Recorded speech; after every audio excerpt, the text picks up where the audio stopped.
क्या आप जानते हैं, मौत और भाग्य से कोई भी नहीं बच सकता, चाहे वो गरुड़ जैसा शक्तिशाली ही क्यों न हो। आइए चलते हैं इस कथा की ओर।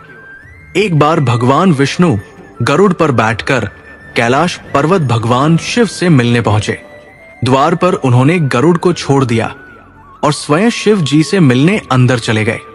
गरुड़ जी बाहर खड़े होकर कैलाश की सुंदरता निहारने लगे।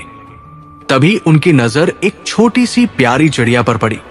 वो इतनी सुंदर थी कि गरुड़ का मन उसकी ओर खिंच गया। उसी समय यमराज भी कैलाश पर आए। उन्होंने उस चिड़िया को देखा और हल्की सी मुस्कान दी। ये देखकर गरुड़ को बड़ा आश्चर्य हुआ। उन्होंने सोचा, यमराज ऐसे क्यों मुस्कुरा रहे हैं? अवश्य ही कोई राज है। इससे पहले कि गरुड़ यमराज से कुछ पूछते, यमराज जी भी अंदर चले गए। गरुड़ जी का मन व्याकुल हो गया। वो सोचने लगे कि इस चिड़िया की मृत्यु जरूर नजदीक है और यमराज इसे जरूर अपने साथ ले जाएंगे। दयालु हृदय होने के कारण गरुड़ जी से ये छोटी सी चिड़िया मरती हुई देखी न गई। उन्होंने तुरंत उसे अपने पंजों में उठाया और लेकर कैलाश से हजारों कोस दूर एक घने जंगल में पहुंचे। वहां एक ऊंची चट्टान की गुफा में उसे सुरक्षित छोड़ आए और संतोष के साथ वापस कैलाश लौट आए। जब यमराज बाहर निकले और चिड़िया को वहां न देखकर आश्चर्यचकित हुए, उन्होंने गरुड़ जी से पूछा, जब मैं अंदर गया था तब यहां एक चिड़िया बैठी थी, वो कहाँ गई? गरुड़ जी ने गर्व से उत्तर दिया, उसे तो मैं बहुत दूर, हजारों कोस दूर जंगल में छोड़ आया हूं। अब आप उसे नहीं ले पाएंगे।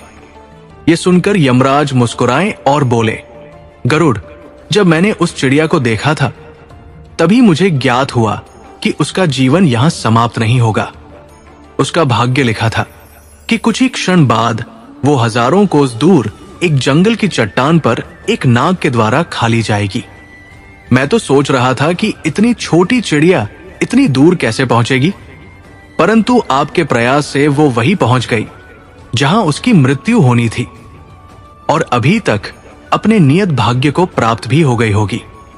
गरुड़ ये सुनकर समझ गए कि मृत्यु और भाग्य से कोई नहीं बच सकता, चाहे कितनी भी कोशिश क्यों न कर ली जाए। इसीलिए श्री कृष्ण कहते हैं, तू वही करता है जो तू चाहता है, पर होता वही है जो मैं चाहता हूं। यदि तू कर वही जो मैं चाहता हूं तो होगा वही जो तू चाहता है। जय श्री राधे कृष्ण।